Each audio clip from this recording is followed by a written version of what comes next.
Entonces, pues arrancamos. Muchas gracias por la presencia, también por los que están en línea. Mi nombre es Diego Álvarez.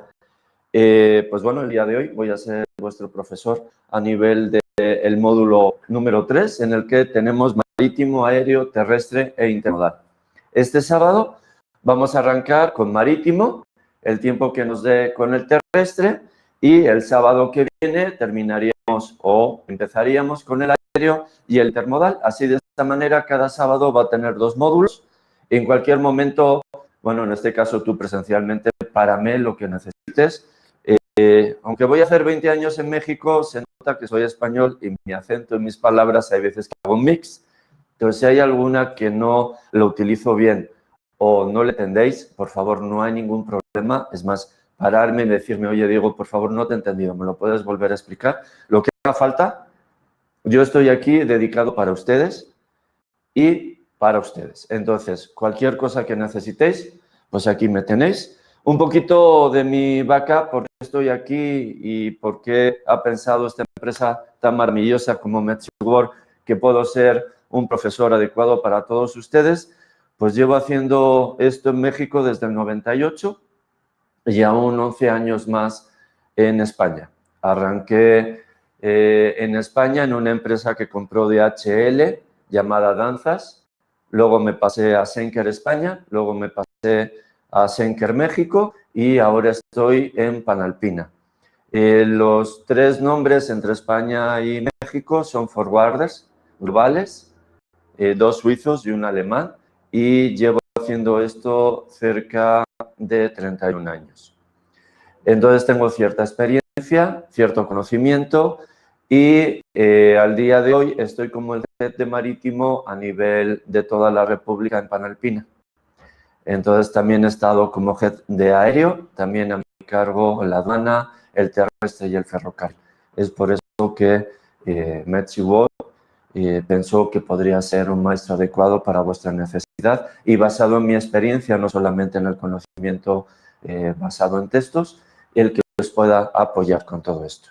Esta es una presentación, arrancamos con la marítima, en la que vais a poder encontrar desde las navieras, principales freight forwarders, empaques y embalajes, tipos de buques. Adelante.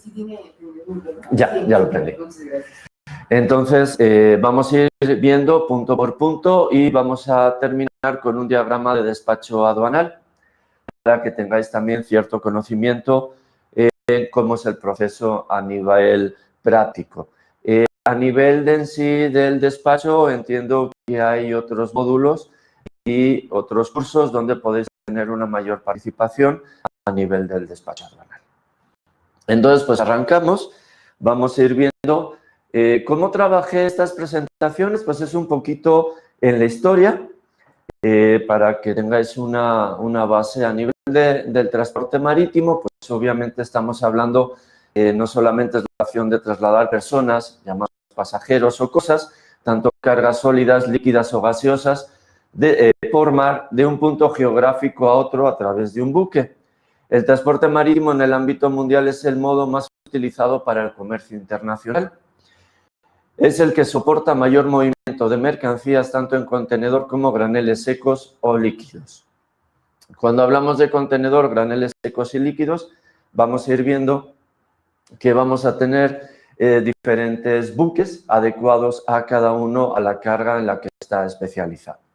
Entonces, pues teniendo en cuenta, obviamente, que nuestro planeta, la Tierra, está cubierto por agua en 2 de sus terceras partes, pues podemos entender que el método marítimo, y aparte siendo uno que aunque es un poquito más lento, es más económico comparado con el que vamos a ver el sábado que viene, que es el del transporte aéreo, nos vamos a dar cuenta que es el método más utilizado y por donde más volumen de mercancías estamos moviendo.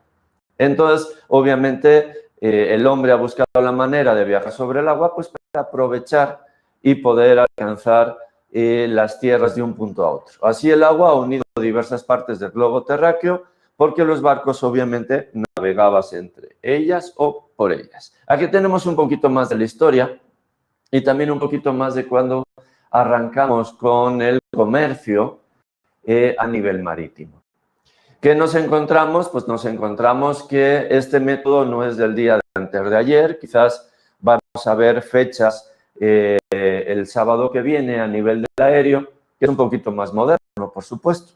Pero hablando un poquito del desarrollo marítimo, nos damos cuenta que el desarrollo portuario y el transporte marítimo se remonta más allá de 3.500 años antes de Cristo, lo cual se dice fácil, pero ya tenemos una temporada del movimiento marítimo. A lo largo de los siglos, el transporte de mercancía a través de los mares ha ido evolucionando de acuerdo a las necesidades del comercio mundial y de la capacidad técnica por construir barcos cada vez más grandes y eficientes instalaciones portuarias adecuadas a la manipulación de la mercancía. ¿Por qué decimos eficientes instalaciones portuarias? Porque cada vez los barcos son más grandes. Imaginaros desde un inicio con barcos de vela, a luego los motores a vapor. Entonces los barcos iban haciendo más grande y tenían mayor capacidad de carga. Pero ¿qué pasaba con los puertos? Los puertos tenían que crecer a la vez que crecían los barcos. ¿Por qué? Porque el calado, es decir, lo que se necesita para que pueda llegar el buque de profundidad, tenía que ser más grande. ¿Por qué? Porque los barcos tenían más peso, se hundían más. Entonces, si era la ribera de un río y el río nada más tenía 1 metro de profundidad, pues ahí nada más vamos a poder llegar con una lanchita. Entonces, cada vez los barcos eran más grandes, también había que invertir en las instalaciones portuarias, porque no solamente era el tiempo desde que salía, vamos a decir, de un puerto a otro, del tránsito marítimo, sino también el tiempo de la carga y también en destino el tiempo de la descarga. Entonces, al final, desde que uno entregaba la mercancía hasta que el otro lo recibía, es un tiempo de tránsito que abarcaba desde que alguien lo entregaba en muelle, que desde el muelle se cargaba el barco hacía su travesía, llegaba al puerto, se descargaba y una vez descargado, pues se ponía en métodos locales, ya sea en coches, camiones, carretillas, para moverlo hasta el punto final. Entonces, obviamente, podemos ver, y por eso os traía estas fotografías, vemos un puerto de antaño, ya hace ya unos cuantos años, donde vemos cómo está la mercancía posicionada y todavía podría ser para cargar o para descargar. Entonces, se juntaban 2, 3 barcos, no había ni personal ni capacidad del puerto para hacer la maniobra y entonces se tenían que esperar. Muy bien.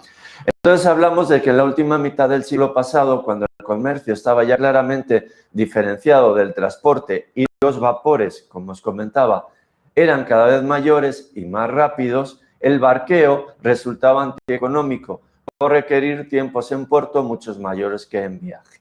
¿A qué le llamamos barquear? Y lo vemos en la parte de arriba. Decía que por un lado era atravesar en barca un río o un lago, y por otro lado, trasladar en barco a un bote de un punto a otro. Entonces, ¿qué es lo que estábamos hablando como de barqueo? Pues la disponibilidad de bajar las mercancías al muelle y de ahí ya por otros medios trasladarlas. ¿Sí? Muy bien, pues seguimos. Con un poquito más de historia, vemos, por ejemplo, este buque que aparte de tener su motor a vapor, vemos que tenía también aparejos, es decir, que tenía velas. Es decir, lo que estaban haciendo también era ver cómo económicamente era sustentable los viajes. Entonces, cuando no había brisa, cuando no había viento, lo que hacían era, pues le metían toda la caldera, todo el vapor, toda la potencia para seguir y tener un tiempo de tránsito más corto. Veían que los vientos eran fuertes y que les podía ayudar, pues tenían un ahorro económico. Entonces, pues bueno, como comentábamos antes, pues esto se remonta a más de 3.500 años antes de Cristo. Entonces, pues vemos que el transporte de mercancías a través de los mares ha ido evolucionando y de esta manera, de acuerdo a las necesidades del comercio mundial, la capacidad técnica para construir barcos más grandes, y vamos a ver un poquito más adelante la capacidad teórica que tenemos al día de hoy, por ejemplo, en los buques portacontenedores. Entonces, como podíamos tener una capacidad técnica de construir buques más grandes, había que eficientar las instalaciones portuarias para que no tuviera mucho tiempo de espera entre la carga y la descarga. A los barcos, en ese entonces y hoy en día, lo que menos vamos a decir, que están acondicionados los buques es para estar parados. Ellos se tienen que estar moviendo de un lado a otro. Entonces, eso es lo que estábamos haciendo para el manipuleo de las mercancías. Hola, muy buenos días. Déjame, me acerco, no te preocupes. Diego Álvarez, mucho gusto. Gabriel Álvarez. Encantado, Gabriel. Muy bien, hace 5 minutos acabamos de empezar. Estamos un poquito, es el segundo slide, con la historia un poquito de lo que es el transporte marítimo. Comentaba hace un momentito que vamos a tener 4 módulos y vamos a empezar hoy con el marítimo y lo que nos dé tiempo del terrestre y, Dios mediante, el sábado que viene, el aéreo y terminamos con el intermodal. Perfecto. Muy bien, entonces, bueno, hasta hace 2 siglos la actividad comercial era ejercida por los armadores, que eran los que tenían la potestad del dinero suficiente. Por ejemplo, hace poquito vi una película que era sobre ballenas. Eran buques para poder obtener el aceite de las ballenas. Y en ese momento eran los armadores quienes ponían los buques, los capitanes y la tripulación. Entonces ellos demandaban a estos barcos, oye, esto es lo que tú tienes que hacer. Por ejemplo, en esa película se veía que ellos querían marcar un récord de traer 3.000 barriles de aceite de ballena. No sé prácticamente cuántas ballenas tuvieron que matar. El fondo de la película es Moby Dick, pero a lo que voy es que los armadores eran los que hacían como un grupo, se aliaban, ponían el dinero y ellos decían dónde se tenía que mover el barco. Y de esa manera ellos mismos eran los que decían, pues tienes que salir de este punto, tienes que mover esta mercancía hasta tal punto. Entonces, obviamente, eran ellos los que determinaban dónde y cómo se tenía que manejar comercialmente, porque ellos ponían las rutas a la necesidad y pues al mercado y, obviamente, al tener un beneficio económico. Como eran los dueños del buque y de las mercancías que cargaban o descargaban para depositarlas en las factorías, es decir, luego llegaban al muelle o ya lo tenían vendido o ellos con la carga ya en el muelle la empezaban a vender. Entonces, los puertos eran fondeaderos, llegaban los buques y dependiendo del tipo de la mercancía, había unos que tardaban más en salir por la disponibilidad de cómo también la estructura portuaria les facilitaba el poder cargar o descargar estos buques. Y obviamente para ellos los vientos eran temibles a nivel de las olas, pero las podían evitar si se podían varar en las playas. Varar en el sentido de llegar a una zona donde obviamente no hubiera arrecife o piedra que les pudiera dañar el casco, se acercaban la orilla de arena y allá se fondeaban, es decir, se apoyaban. Y el buque así podía suministrar un menor daño a la fuerza de los vientos cuando llegara. De esta manera, pues aguantaban un poquito mejor. Pero, por supuesto, si todavía estaban cargados y todavía estaban en línea para que en las terminales portuarias les descargaran, era un riesgo muy fuerte. Entonces, para ellos, lo ágil era llegar, descargar y moverse a otros puntos para poder agilizar todos estos medios. Muy bien. Bueno, entonces, aquí tenemos otra de las fotos que os comentaba. Vemos ya buques más grandes. Hemos empezado con barquitas, con veleros. Luego vemos que a nivel de los motores de vapor, ellos pudieron crecer en tamaño y obviamente las instalaciones también portuarias debieron crecer para tener la capacidad. Y luego también, como os comentaba, debían ver que los buques, cuanto más grandes, hay menos puertos que los pueden recibir. Hoy también pasa lo mismo. Hay buques de más de 20.000 TEUs y lo vamos a ver un poquito más adelante hablando comercialmente de los buques portacontenedores. Esos buques no pueden llegar a cada puerto porque pueden llegar nada más a los puertos que tienen un fondeadero, es decir, tienen un espacio suficiente para soportar todo su peso ya con carga encima. Porque en cada puerto descargan una parte de contenedores, pero el buque, como vamos a ver un poquito más adelante, tiene unos slots y dependiendo de esos slots, ahí es donde se carga. Esto va para Veracruz. El siguiente slot, esto va para Altamira. Entonces, descarga lo de Veracruz, carga la exportación, pero el buque sigue lleno. Entonces, nada más el día que está vacío, es cuando los inauguran o cuando terminan de construirlos. Los demás, en los trayectos que tienen y cada puerto que hace una escala, tiene un determinado número de contenedores. Entonces, obviamente, ya no solamente es el buque, sino el peso de los contenedores, lo que hace que tenga que tener o un cauce o un fondo mucho más amplio, para que de esta manera pueda hacer las maniobras de entrada y salida sin ningún riesgo para él ni para la tripulación. Entonces, pues bueno, lo que os comentábamos, llamábamos lo del barqueo a que el movimiento de bajar las mercancías de los buques al muelle y de ahí trasladarlos. Entonces, obviamente, en un momento dado, este tipo de buques no había medios mecánicos para bajar la mercancía y muchos de ellos eran con grúas y muy manual. Sacaban las grúas de las bodegas y ponían la mercancía en el muelle y volvían a por otra. Entonces, esa estancia era muy larga. Tenían que mejorar esos tiempos para ser más productivos. Cuanto antes fuera descargado el buque, antes podía ir a por otra carga. Entonces, pues bueno, lo que os comentamos, hubo que construir muelles no especializados y por tanto aptos para cualquier tráfico. Aprovechábamos los muelles donde llegaban buques de pasaje también para los buques de carga.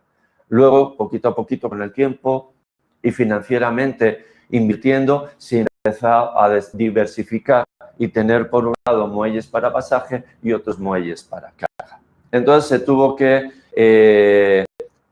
aptos para cualquier tráfico y crear organismos rectores que se ocupaban sobre todo de las obras y muy secundariamente de la administración y la explotación. Todos los puertos del mundo venían a cubrir la misma función comercial y aparte de sus características físicas, como os comentaba antes, apenas diferenciaban solamente en el tamaño.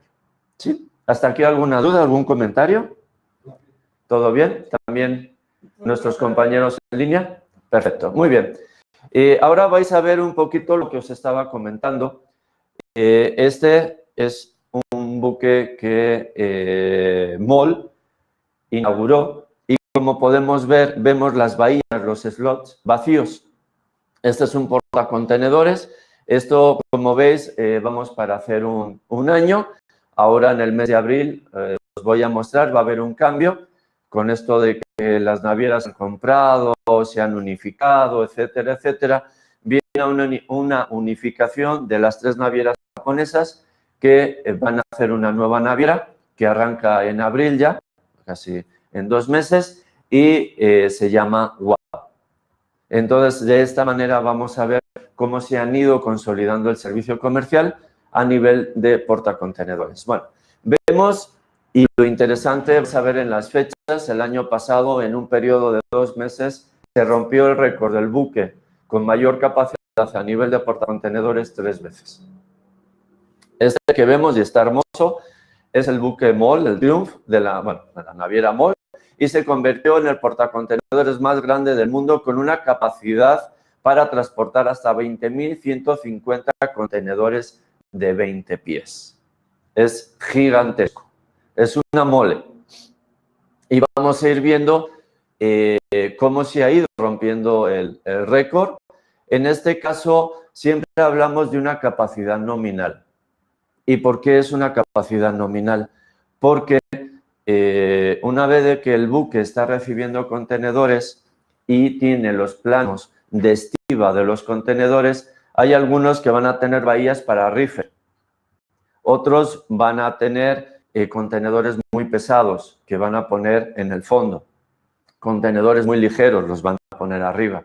Entonces, dice que puede portar hasta 20.150 contenedores, pero siempre que se mantenga una línea, no pase el peso máximo que puede soportar, no se le meta, por ejemplo, alguna sobredimensión. Por ejemplo, podría cargar un contenedor de 40 pies open top y que tenga una sobredimensión, por decir algo, de 10 centímetros. ¿Qué es lo que hacen en el plan de estiba? Como ya no pueden poner un contenedor encima, y luego podríamos hablar de precios, es diferente, lo que hacen es o lo estiban el último o lo más arriba que pueden, porque ya no van a poder cargar ninguno arriba. Entonces, dependiendo de las características técnicas de la mercancía, esa es la carga nominal, pero nunca va poder cargar 20.150 contenedores porque los va a ver pesados, ligeros, perecederos, mercancía peligrosa, etcétera, etcétera. Pero así, en espacios, en bahías, 20.150 contenedores. Pues, ¿qué pensáis? El 15 de mayo llega el nuevo más grande de la OOCL y 21.413 contenedores. Y nos dice, entre el Mol Triumph que acabamos de ver, hubo antes otro. Este tenía 20.150, ¿os acordáis? Hubo otro que fue el Maersk Madrid con 20.568. Y luego llegó 2 meses después, en mayo, el Hong Kong de la OOCL con capacidad 21.413 contenedores. Entonces, vamos a ver un poquito más adelante que lo que han hecho ha sido eficientar la base. Es decir, el chasis se mantiene igual, pero ha habido mejoras que le han permitido crecer en este espacio que le puede permitir abrir un poquito más. Esto es lo que llamamos los buques de segunda generación triple E. Estos son los buques de la última generación.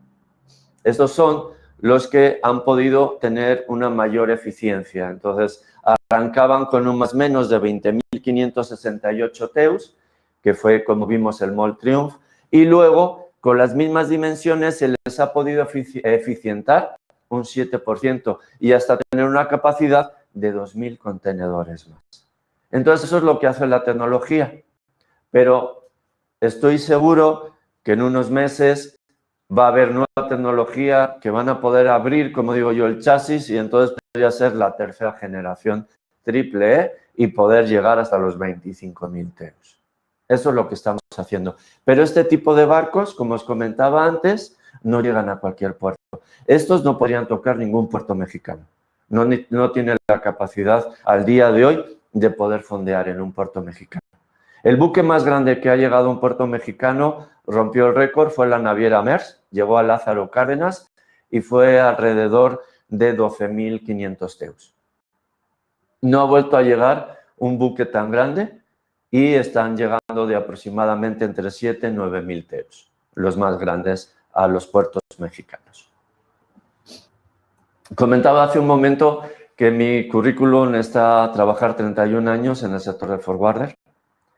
Entonces he pasado por todas las áreas menos la de comercial. Empecé de mensajero en España, en una empresa que se llamaba hace años Danzas. Y ahora soy el head de marítimo a nivel de la República en una compañía suiza que se llama Panalpina. Entonces, cualquier cosa, duda, por favor, me interrumpes y con mucho gusto lo platicamos. Perfecto, muy bien, pues vamos a entrar en las principales empresas navieras a nivel de México y a nivel global. Tenemos algunas que son locales, como Naviera Peninsular, que toca Puerto Progreso, pero las demás, digamos que por capacidad y también por la reestructura que ha habido de las navieras, que cada vez se consolidan, unas compran a otras y demás, y otras entran en bancarrota, que nos pasó también en el 2016 y lo vamos a estar viendo. También vamos a ver que al final alrededor de 7 navieras se llevan casi el 85% del mercado global, hablando en comercio de portacontenedores. Muy bien. Perfecto. Pues aquí tenemos las principales navieras en México y en el mundo y también vemos cómo es a nivel de capacidad, en qué movimiento tienen a nivel global y en qué posición están. Vamos a ver alguna slide un poquito ya más diversificado. Aquí vemos hasta las 30 principales a nivel de capacidad y el market share que tiene globalmente. Como vemos, la más grande es el grupo Maersk, luego viene MSC, luego viene CMA COSCO. Digo viene porque CMA COSCO, ahora COSCO, como sabéis, y si no os lo comento, compró a OOCL. Entonces, vamos a ver que algunas ya han tomado cierto volumen, han incrementado porque han comprado a otras navieras. Otras se han fusionado, como por ejemplo la naviera árabe, WASP, con Hapag. Entonces vamos a ir viendo todo esto, pero para que tengáis una idea de las más importantes que os estoy mostrando, hay algunas que vemos que tienen menos de un 1%, otras del 1%, pero básicamente hasta la posición 7 son las más importantes a nivel global, ¿sí? Muy bien, esto es lo que os quería mostrar. Entonces, no ha terminado la consolidación. Arrancamos con un número de navieras en el que se ha ido reduciendo y ahora vamos a ir comentando por qué, de la manera que se ha ido consolidando. ¿Por qué ha habido estas consolidaciones? ¿Sabéis por qué? Comercial. Sí, eso por un lado, pero también por otro, que lamentablemente han tenido muchas pérdidas. Lamentablemente, hace 1, 2, 3 Navidades, yo pude comprar un contenedor de 40 pies de Shanghái a Manzanillo en $50, el flete marítimo. Era más caro que me mandaran los documentos por una valija en un courier que el flete marítimo.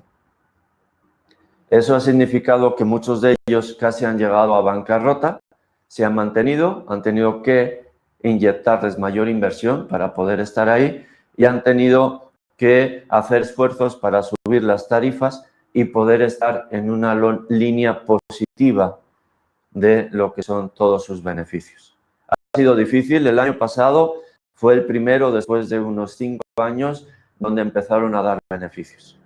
Imaginaros qué empresa, después de 5 años dando pérdidas, todavía no entró en bancarrota. Entonces, es por eso que también ha habido esas fusiones y compras para consolidar el mercado, por supuesto, a nivel de marketing, también cuanto más grande, más puertos toca, más mercancía llega y de unos lanes que puedan tener pérdida, en otros pueden tener beneficio y al final su balance puede ser una línea número positivo, una línea negra en vez de llegar a cifras rojas. Entonces aquí vemos, por ejemplo, que Maersk compró a Hamburg Süd. Entonces llegamos ya a un market share del 19%. Nada más me voy a ir un poquito para atrás para que veáis. Antes estaba en el 15.8. Compra Hamburg Süd y ya llega al 19% de market share.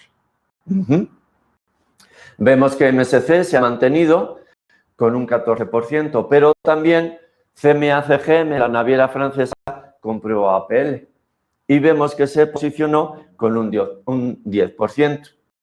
También vemos que las dos navieras más fuertes chinas se integraron. El gobierno chino dijo, no quiero que haya más pérdidas, quiero que se haga una mega naviera a nivel global y puedan competir con las 3 primeras. Se consolidaron COSCO y China Shipping, llegaron al 8%.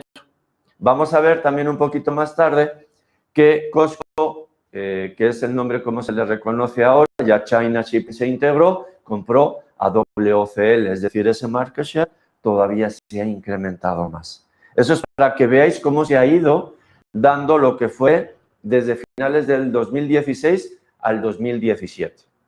Al día de hoy, 2018, no tenemos noticias oficiales de que haya alguna nueva compra, sino que, por ejemplo, CMA y MSC han mandado ya construir o han solicitado la construcción de varios buques de más de 20.000 TEUs.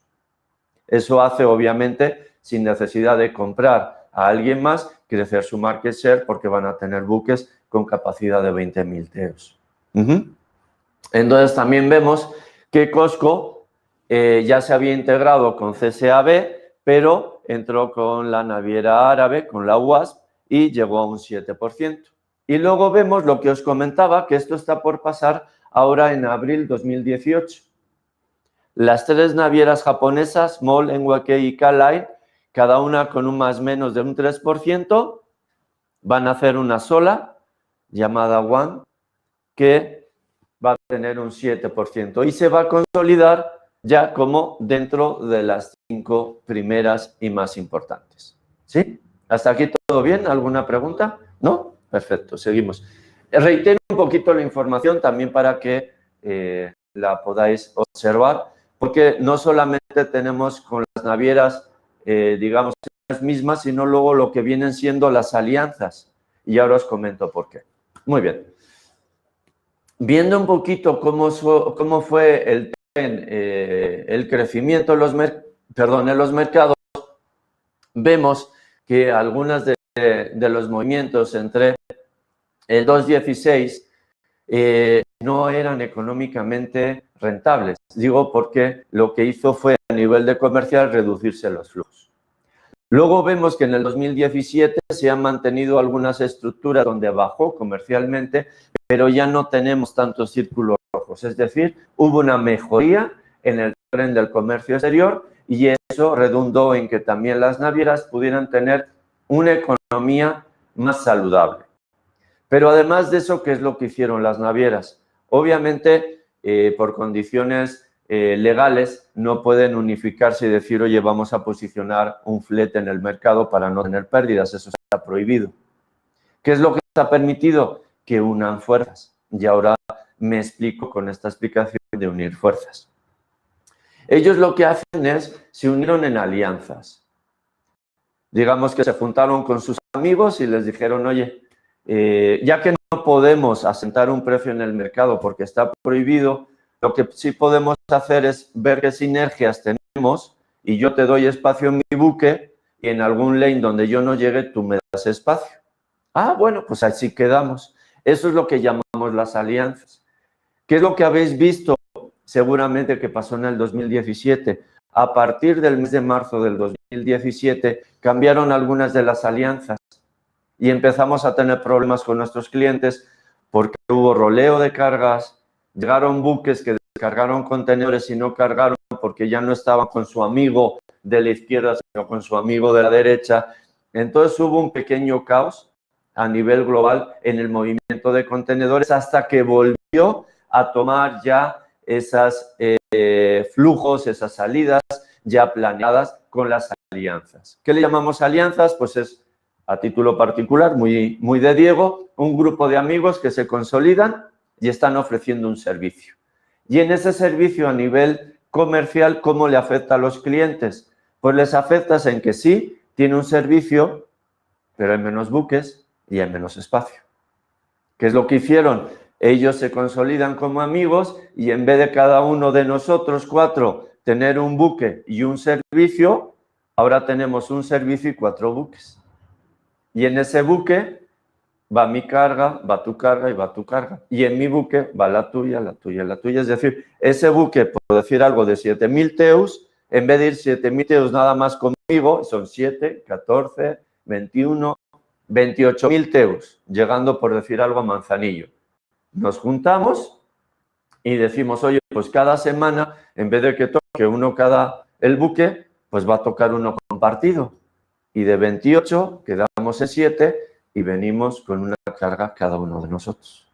Eso es lo que ha pasado y eso es porque también los clientes luego tienen problemas cuando llamamos el peak season, de que la capacidad de los barcos ya están llenos y entonces se les empieza a rolar las cargas.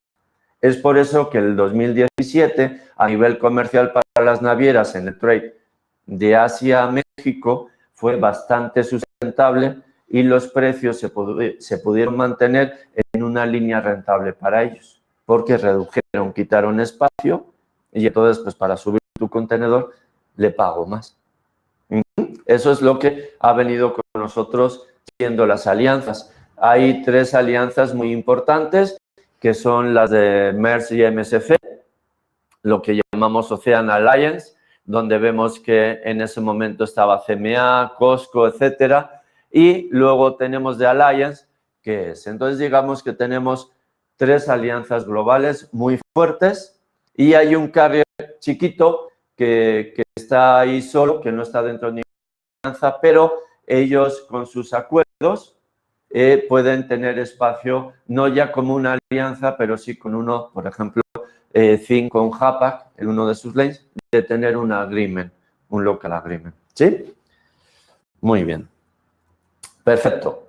Entonces, os vuelvo a reforzar un poquito, quizás no se veía muy bien, pero para que os suenen logos y estrategias, cómo se nos quedaba, cómo estaba la estructura y cómo quedó la nueva estructura del 2017. Ahora también va a venir una reestructura, las navieras están avisando cuál va a ser su estructura a través después también de ya la nueva naviera japonesa formada.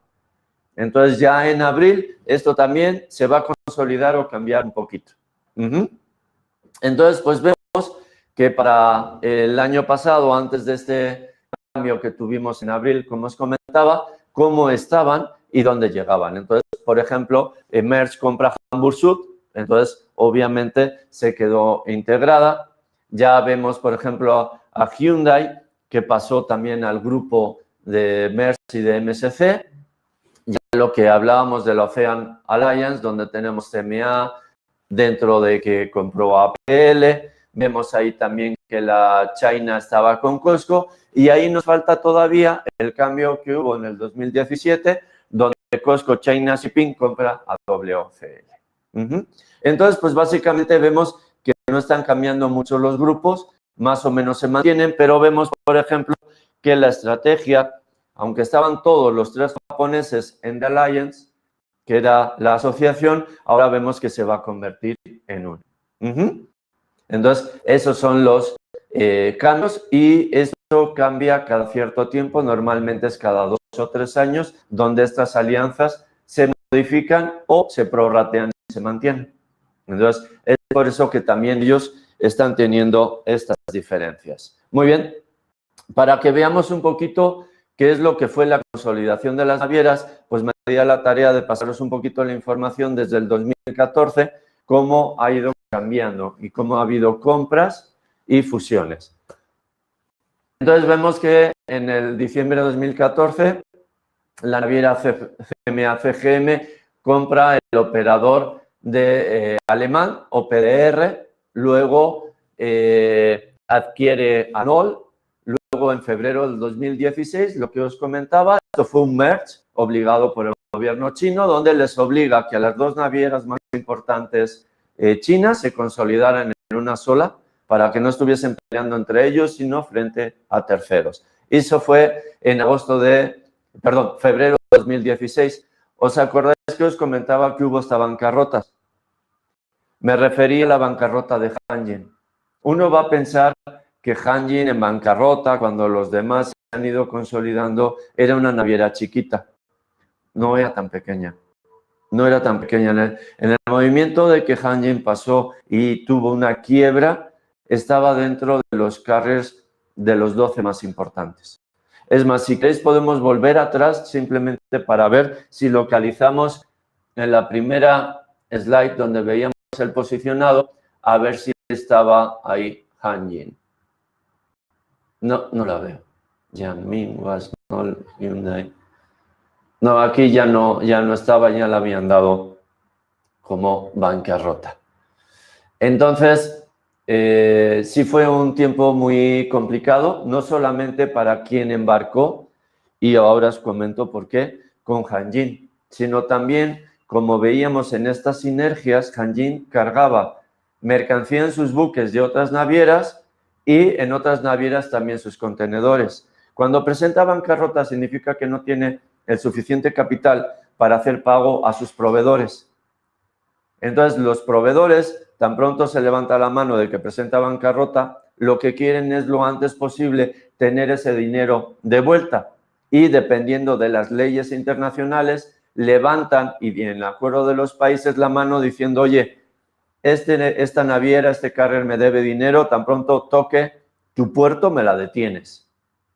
Entonces, hubo buques, por ejemplo, hubo uno que estuvo cerca de 2 meses fondeado enfrente del puerto de Manzanillo, intentando arreglar todas las cosas para que una vez que tocara el puerto no detuvieran al buque. Entonces, todos estos problemas, imaginaros, compañías del sector automotriz, sin menospreciar a las demás, pues el tiempo de tránsito, luego 2 meses ahí esperado a que se arreglaran los papeles para tener su mercancía y estaba ahí, por decir algo, a 1 kilómetro del puerto, el buque fondeado, ¿no? Entonces, eso también fue un problema que nos impactó a nivel global. Luego, lo que os comentaba, en octubre de 2016 no ha sido sencillo, porque la nueva naviera va a arrancar el 1 de abril del 2018. NYK, MOL y K Line revelan el plan de integración de ellas tres para fundar una sola. Luego Maersk compra a Hamburg Süd, es decir, hubo una oferta y Hamburg Süd la aceptó. Luego Hapag, en mayo de 2017, hubo un Maersk, una fusión con la WASP.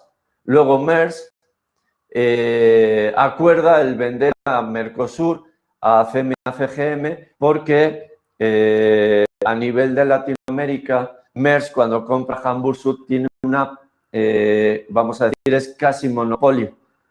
Entonces le dicen, ok, acepto que tú compres a Hamburg Süd, pero tienes que liberar algo del mercado a terceros, a quien pueda, a quien quiera, para que tú no estés como mayoritario ahí. Y es por eso que entonces vende Mercosur y lo compra CMA. Y luego lo que os comentaba, julio 2017, Costco anuncia que va a tomar a la WCL. Como veis, sí estamos hablando aquí de 3 años, pero si vemos las fechas del 2016 al 2017, como os comentaba, en 2018 todavía no hemos oído nada oficial, salvo lo que ya tenemos confirmado, que el 1 de abril la nueva naviera japonesa ya está en servicio. Se ha reestructurado y ha habido, es decir, los más grandes todavía fueron más grandes porque compraron o se fusionaron con otras navieras. ¿Hasta aquí bien? ¿Algún comentario, duda? ¿No? Perfecto. Muy bien, perdón, soy un poquito reiterativo, pero creo que es muy importante entender un poquito en qué posición quedan y os estoy dando un poquito de la historia a cómo están al día de hoy a nivel del 2018. Creo que es muy importante, sobre todo el sector comercial. No sé de dónde vengáis y si el sector comercial para ustedes sea de lo más importante, también un poquito